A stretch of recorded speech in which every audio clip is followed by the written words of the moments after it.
Hello, everybody. I'm a practicing therapist and a doctoral student of psychology. Today, I want to talk about a topic that was requested. Why do avoidants give you hope, is what they kind of word it like, and then they pull away. So, in other words, why does, let's say, a relationship where an avoidant, it does seem very promising and you feel hopeful and connected, but then soon after, it goes back to maybe something that you feel like is them going back or they're reverting or they don't care about you. And you almost feel like the rug was just pulled out from under you. Even if it's not that they're leaving, they're just pulling away. And so why does this happen? It's really important. So today I want to break it up into two pieces. Why it happens. So about 5, 6 points, whatever we have time for, about why this happens. And then I want to talk about what can you do, also what they can probably do as well if you both are watching this together.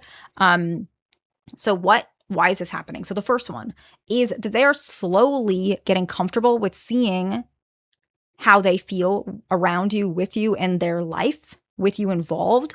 And they're kind of, they're not just getting more comfortable. It's almost like you're seeing their process in real time. And so you're kind of seeing what's going on in their mind. And the reason why I bring this up is it's pretty common where, because you're closer to them based on, they give you hope, you're closer to them than maybe you were before. And it almost feels like you're going back. Part of this is because you're close to them, you can see their process in their head a little more often because they're more vulnerable with you. They might not even realize this is what's happening either. And so you can see the back and forth internally showing up externally. And so it really doesn't mean that there's anything wrong with your relationship. I almost want to say most avoidants will go through this stage a little bit, even when they marry you or fall in love with you. They still feel this way a little bit. And the main reason why is because they're battling their fear of loss of independence, if it's a dismissive avoidant, fear of betrayal, hurt, etc. If it's a fearful avoidance will have many fears. Dismissive avoidance, most of it will be like fear of autonomy, fear of being controlled. Fearful avoidance also, but also they will have more fears as well. And you will start seeing that the reason they have all of these fears is their deactivation and their trauma, their maladaptive strategies, their neglect that happened in childhood. But the real version of them underneath that, we all have a real version underneath our trauma, right?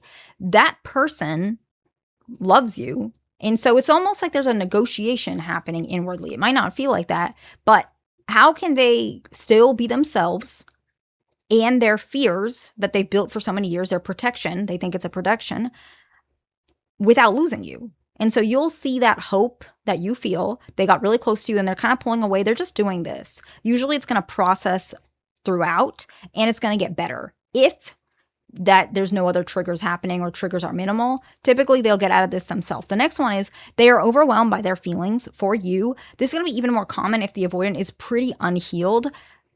And I'm going to explain how it looks in a couple versions based on things that I've seen with my consultation calls. With a dismissive avoidant, it's just going to be like very detached.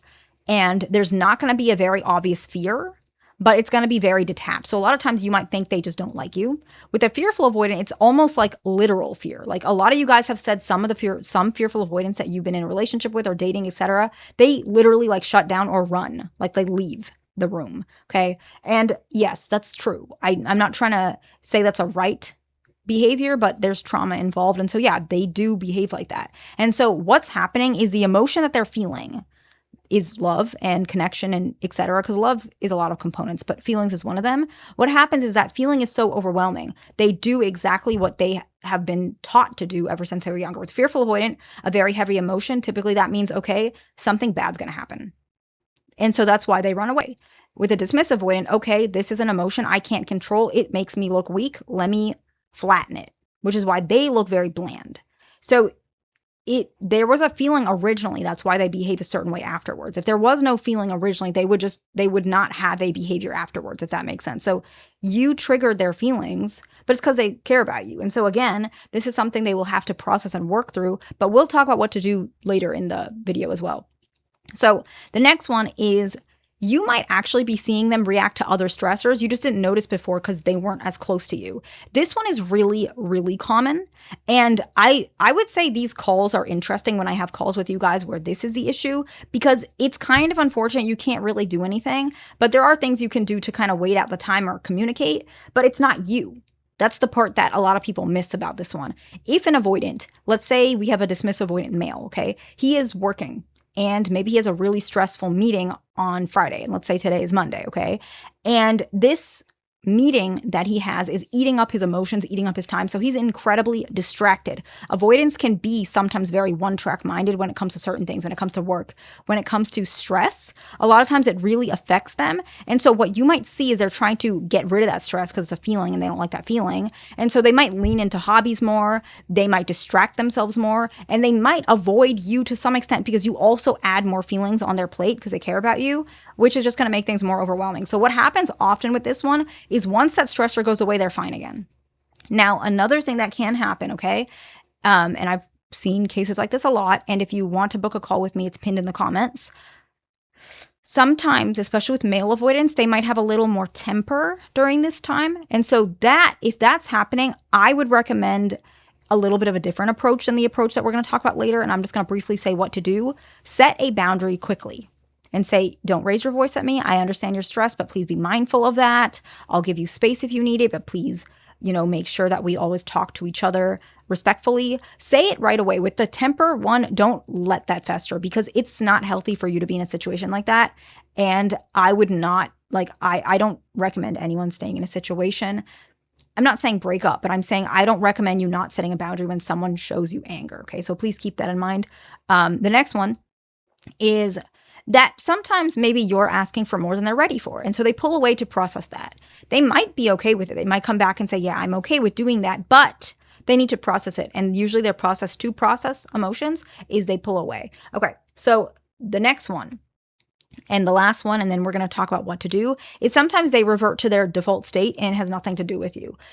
They have not been used to being romantic with someone for a long time. A lot of them have been single for many years. And so sometimes they just revert to that default state and they don't realize that it makes you feel like they don't care about you. And so with this one, very particularly prompt them, talk to them. If it really is just this, a lot of times they won't be too triggered if you ask. As long as you ask politely or gently, just ask every weekend, can we do this? Can you text me a little bit more frequently?